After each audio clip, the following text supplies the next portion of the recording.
Il nostro granello di sabbia. Corriere del Veneto, giovedì 23 novembre 2023. Di fronte all'efferato femminicidio di Giulia Cecchettin, da gennaio al 21 novembre 2023, in Italia ce ne sono stati ben 106.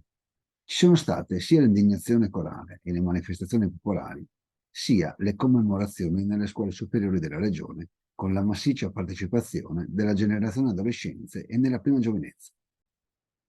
Vero è che certe persone si sono espresse con i rituali simbolici delle fiaccolate serali e del minuto di silenzio rotto dall'applauso finale, mentre altri si sono ribellati a questi modi quasi remissivi e hanno sfogato i loro sentimenti facendo rumore.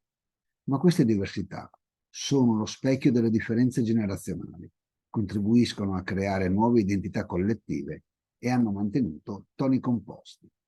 Tutto ciò non si spiega solo dalla spinta emotiva del momento.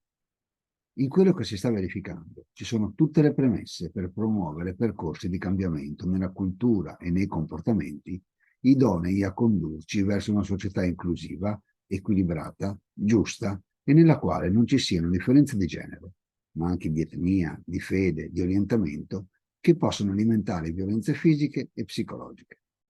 Certo, servirà l'impegno delle istituzioni per avviare politiche capaci sia di scalfire stereotipi di genere in famiglia e nella società, che ancora relegano l'universo femminile in posizioni subalterne, sia di rimuovere quei fattori oggettivi che ostacolano la realizzazione delle donne nei diversi ruoli che interpretano nel corso della loro vita. Certo, serviranno la determinazione e la perseveranza delle numerose associazioni che supportano le donne in difficoltà e valorizzano il talento femminile, ma serve anche l'impegno quotidiano di ogni persona in ogni ambito privato e pubblico.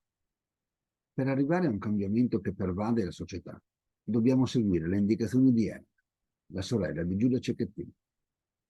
In una recente intervista ha ammonito tutti, e soprattutto i maschi, a iniziare a controllare, a richiamare anche gli altri vostri amici, a segnalare quando si manca di rispetto a una donna in quanto donna o si cede alla facile ironia da spogliatoio. Pensiamo al linguaggio di genere, cioè alla declinazione del maschile e del femminile quando si parla e si scrive. In alcuni contesti è in rapida diffusione, ma non è ancora prassi data per scontata e che sa da fare, perché comporta fatica. E così capita di imbattersi nella scorciatoia autoassolutoria del in questo documento tutti i termini sono declinati al maschile, ma vanno intesi sia al maschile sia al femminile.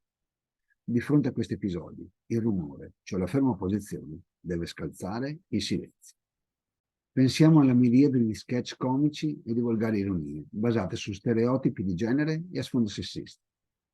Servirebbe una petizione popolare per far eliminare quelle che inondano i social network e serve il coraggio di andarsene dai luoghi e dalle situazioni in cui essi sono oggetto di ilari conversazioni. Pensiamo ai luoghi di lavoro, dove sono presenti pratiche di prevaricazione nei confronti della donna in quanto donna, che vanno dalle politiche retributive, passando per quelle di carriera, per arrivare, nei casi più gravi, a quel comportamento subdolo che si chiama catcalling, cioè uomini che si rivolgono alle donne con espressioni e gesti di apprezzamento di natura sessuale espliciti, volgari e a volte perfino minacciosi.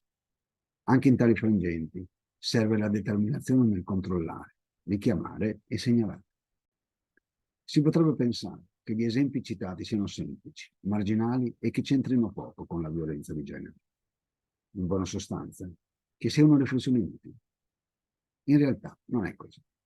I processi di cambiamento hanno bisogno sia di spinte dall'alto, e quindi dalle istituzioni, sia della collaborazione di grandi masse di popolazione.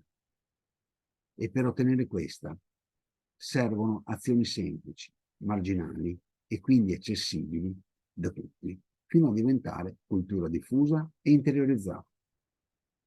Solo così ogni persona potrà contribuire al superamento della violenza di genere, portando ogni giorno il suo granello di sabbia.